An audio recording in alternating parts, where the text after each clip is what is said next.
નમસ્કાર દર્શક મિત્રો, સ્વાગત છે આપ સર્વેનું આજના જીટીપીએલ જૂનાગઢ ન્યૂઝમાં. સૌપ્રથમ આજના મુખ્ય સમાચાર.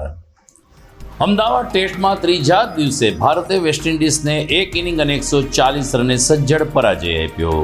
ઓસ્ટ્રેલિયા પ્રવાસ માટે શુભમન ગિલના નેતૃત્વમાં ટીમ ઇન્ડિયાની જાહેરાત.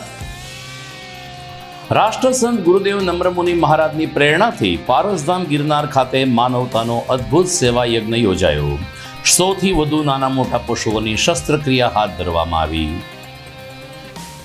જૂનાગઢ સાયબર ક્રાઇમે 9 મહિનામાં 478 અરજદારોને ₹81 લાખથી વધુની રકમ અપાવી.